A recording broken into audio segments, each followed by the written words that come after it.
So ஜென்ரலாக வந்துட்டு உடம்புக்கு தண்ணி அளவு வந்து ரொம்ப ரொம்ப இம்பார்ட்டன்ட். நான் எப்போ அந்த இனிஷியல் ஃபஸ்ட் கொஷனுக்கே பிளட் ப்ரெஷர் எப்படி கண்ட்ரோல் பண்ணுறது, உப்பு கம்மியாக எடுத்துக்கிறோமோ அது மாதிரி எந்த அளவுக்கு தண்ணி நிறையா குடிக்கிறீங்களோ அந்த அளவுக்கு நல்லது பிளட் ப்ரெஷர் லோவர் பண்ணுறதுக்கு. So that is why minimum general recommendation. இப்போ வந்து ஒரு ரெக்கமெண்டேஷன் எல்லாருக்கும் ஃபிட் ஆகணும் அப்படின்றதே கான்செப்டே கிடையாது. பட் பொதுவாக அதர்வைஸ் ஹெல்த்தியாக இருக்கீங்கன்னா குறைஞ்சது நம்மளுடைய டெம்பரேச்சர் இந்த இந்த பார்ட் ஆஃப் த வேர்ல்டில் நமக்கு இருக்கிற இந்த ட்ராபிக்கல் கிளைமேட்டில் குறைஞ்சது 3 to 4 லிட்டர் வரை தண்ணி அவசியம் குடிக்கணும். This is first thing.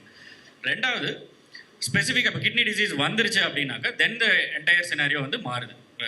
அப்போ அட்வைஸ் வந்து ஒவ்வொரு ஸ்டேஜ் ஆஃப் த டிசீஸை பொறுத்து தண்ணி எவ்வளோ குடிக்கணும், நிறையா குடிக்கணுமா கம்மியாக குடிக்கணுமா அப்படிங்கிறத சொல்லுவோம். அதே மாதிரி எந்த மாதிரியான கிட்னி பாதிப்பு இருக்குது அப்படிங்கிறத பொறுத்தும் தண்ணி எவ்வளோ குடிப்போம் குடிக்க மாட்டோம் அப்படின்றத சொல்லுவோம். சார் டிப்பிக்கலி கேட்ட மாதிரி அடிக்கடி யூரின் இன்ஃபெக்ஷன் வரவங்களுக்கு, அடிக்கடி யூரினில் கல் தொந்தரவங்க வரவங்களுக்கு, இவங்களுக்குலாம் என்ன சொல்லுவோம்னாக்கா தண்ணி நிறையா குடிக்க சொல்லுவோம். So they have to take lots of water, plenty of water, ஒரு 3 to 4 liters per day குடிக்கணும்.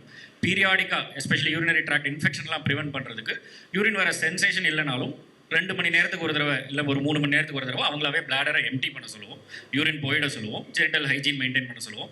This is one way of preventing urinary tract infections.